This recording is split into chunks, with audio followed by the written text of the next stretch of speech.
Hello students, कल हमने 3 property तक पढ़ा था। आज 4 और उसके आगे तक कंटिन्यू करेंगे। तो फोर्थ प्रॉपर्टी क्या कहता है कि अगर कोई डिटर्मिनेंट है a1 b1 c1 a2 b2 c2 a3 b3 c3, ये उसके एलिमेंट है।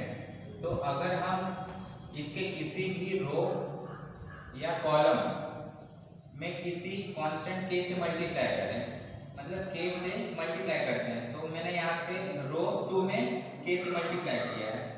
तो यहाँ पे k से मल्टीप्लाई करने पे ये डिटरमिनेंट का वैल्यू कुछ अलग रहेगा, डिटरमिनेंट अलग, इसलिए मैंने इसका डेल्टा 1 नाम दिया। और ये हमारा पुराना डेल्टा था, तो ये डेल्टा 1 इससे अलग है। इसके बाद क्या होता है कि ये हम जब k को कॉमन ले लेते हैं, मतलब बाहर ले लेंगे, तो ये जो मैट्रिक्स था वो वापस डेल के जैसा हो गया है, a1 b1 c1 a2 b2 c2, और ये ऐसे, तो ये सेम हो गया। मतलब कि डेल्टा 1 किसके इक्वल हो गया? Delta 1 is equal to k times delta. मतलब अगर किसी भी रो या कॉलम मल्टीप्लाई करते हैं हम किसी भी k से, k कुछ भी हो सकता है, 1 2 3 4 कुछ भी नंबर, तो ये मल्टीप्लाई करने के बाद हमारा ये डिटरमिनेंट और ये डिटरमिनेंट का वैल्यू क्या होता है? सेम होता है k के साथ। एक एग्जांपल लेते हैं कि अगर कोई वैल्यू डेल्टा है, डिटरमिनेंट में उसका वैल्यू है 1 2 3 6 1 0, और अगर और कोई दूसरा डिटरमिनेंट है जिसका वैल्यू है 6 12 18 6 2 0 1 2 5, तो यहाँ पे क्या दिख रहा है कि डेल्टा 1 ये 6 12 18 है, तो इसको हम ऐसे लिख सकते हैं 6 इंटू 1 6 इंटू 2 6 इंटू 3, और ये सेम 6 2 0 1 2 5। तो यहाँ पे ये जो 6 है वो कैसा काम कर रहा है? k के जैसा, जैसे यहाँ पे मल्टीप्लाई था, तो इसको हम बाहर निकाल सकते हैं। तो डेल्टा 1 क्या हो जाएगा? ये 6 को हमने बाहर निकाल लिया, तो क्या बचा हमारा? 1 2 3 1 2 3, और उसके बाद ये तो सेम रहेगा 6 2 0 1 2 5। तो ये है क्या हमारा? वैसे डेल्टा है, तो delta 1 is equal to 6 time delta. तो ये हमने इस प्रॉपर्टी को प्रूव किया वहां पे। अब अगला प्रॉपर्टी देखते हैं, फिफ्थ प्रॉपर्टी। फिफ्थ प्रॉपर्टी क्या कहता है कि अगर कोई डिटरमिनेंट है, उस किसी भी कॉलम या रो में कुछ भी ऐड है, जैसे कि यहाँ पे u v w है, तो हम इस डिटरमिनेंट को इस फॉर्म में ले सकते हैं, मतलब a1 b1 a1 a2 a3, तो हमने इसे ऐसे लिख लिया, और ये दोनों सेम। बचा क्या था हमारा? u v w, तो उसे हम सेपरेट ऐसा u v w, और ये दोनों सेम, तो इस फॉर्म में लिख सकते हैं अगर कोई डिटरमिनेंट इस फॉर्म में है। तो सिक्स प्रॉपर्टी देखते हैं। अगर कोई डिटरमिनेंट है, वैल्यू है a1 b1 c1 a2 b2 c2 a3 b3 c3, अगर हम इसके किसी भी रो या कॉलम में मल्टीप्लाई करेंगे k से, जैसे कि मैंने यहाँ पे k से मल्टीप्लाई किया कॉलम में, तो क्या हो जाएगा? b1 k b1 k b2 k b3, फिर c1 c2 c3, ये क्या हो जाएगा? डेल्टा 1 अलग हो गया इस वाले से, तो इसलिए डेल्टा 1 में नाम दिया इसे। अब अगर हम इसे और इसे ऐड करते हैं, ये सामने सामने अगर ऐड करते हैं हम, मतलब कि कॉलम c1 में क्या कर रहे हैं हम? कॉलम c2 को ऐड कर रहे हैं, तो क्या होगा? डेल्टा 1 क्या हो जाएगा? A1 प्लस के B1, ये और ये ऐड हो गया, A2 प्लस के B2, A3 प्लस के B3, और ये हमारा वैसे ही रहेगा के B1 के B2 के B3, और यहाँ पे C1 C2 C3।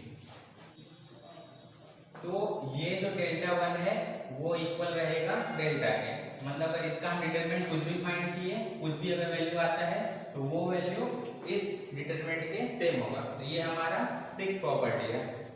अगर कोई डिटरमिनेंट है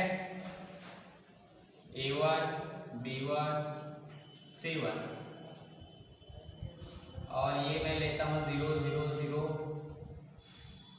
A3 B3 C3, तो ये प्रॉपर्टी क्या कहता है कि अगर कोई भी रो का वैल्यू पूरा 0 हो, सब एलिमेंट 0 हो, या किसी भी कॉलम का सब एलिमेंट 0 हो, तो उस डिटरमिनेंट का वैल्यू क्या आता है 0। तो यहाँ पे ये हो गया। और एक एग्जांपल ले लेते हैं 3 1 5 7 6 2 0 0 0, तो इसका वैल्यू क्या आएगा 0। ये कौन सा प्रॉपर्टी है 7। एक प्रॉपर्टी क्या कहते हैं कि अगर कोई डिटरमिनेंट है 1 a square 1b b square 1 c square, तो अगर यहाँ पे मैं a की जगह पे b लेता हूँ तो क्या हो जाएगा, डेल क्या हो जाएगा 1, a की जगह पे b पुट कर रहा हूँ मैं, तो b, और यहाँ पे क्या हो जाएगा b स्क्वायर, और ये सेम रहेगा, ये भी सेम रहेगा। तो यहाँ पे आप देख सकते हैं कि दो रो सेम है, तो जब डिटरमिनेंट का दो रो सेम होता है तो उसका वैल्यू कितना आता है 0। तो इससे क्या प्रूफ हुआ कि जो a इक्वल टू b था, a equal to b means a minus b equal to 0, तो ये a माइनस b क्या हो जाएगा, a माइनस b इस डिटरमिनेंट का फैक्टर या तो गुणनखंड जिसे कहते हैं वो हो जाएगा। ऐसे ही और भी इसमें बन सकता है कि अगर b इक्वल टू c रखें तो b माइनस c भी क्या रहेगा, इसका फैक्टर रहेगा, मतलब इसका गुणनखंड रहेगा। तो ये हो गया 8 प्रॉपर्टी। तो ये क्वेश्चन है, तो इसका वैल्यू फाइंड करना है, इस डिटरमिनेंट का वैल्यू फाइंड करना है। तो इसे हम मल्टीप्लाई वो विस्तार रूप से भी कर सकते हैं, लेकिन वो बहुत बड़ा मेथड हो जाएगा, तो हम कोई प्रॉपर्टी यूज करेंगे। तो यहाँ पे क्या देख सकते हैं हम कि ये कॉलम से इसे माइनस करने पे और इसमें से ये माइनस करने पे हमारा सम इजी हो रहा है। देखते कैसे, तो कॉलम C1 माइनस C2 में चेंज करते हैं, तो C2 में से क्या कर रहे हैं हम, C1 को माइनस कर रहे हैं, और क्या कर रहे हैं C3 में से इसे माइनस कर रहे हैं C2 को। तो क्या हो जाएगा वैल्यू ऑफ, ये तो यहाँ चेंज कोई नहीं हो रहा है, सिर्फ C2 और C3 में चेंज हो रहा है। तो C1 को कॉपी कर लेते हैं, सिर्फ 2000 2003 2006। C2 में क्या चेंज हो रहा है, C2 माइनस C1 मीन्स ये माइनस ये माइनस ये माइनस ये, तो 2001 माइनस 2000 कितना हो गया 1, यहाँ पे भी 1 7 और 6, मतलब यहाँ पे भी 1। ये हो गया। अब C3 में भी चेंज हो रहा है, क्या हो रहा है C3 माइनस C2, तो C3 में से C2 माइनस करना है, तो 2000 माइनस 2002 माइनस 2001, तो 1, यहाँ भी 1 और यहाँ भी माइनस करेंगे तो 1। अब हमें पता है कि कोई भी डिटरमिनेंट का अगर दो कॉलम या दो रो सेम रहता है तो वैल्यू कितना आता है 0। तो ये इसका आंसर हो गया। अब एक डिटरमिनेंट को सॉल्व करने का एक इजी मेथड देखते हैं।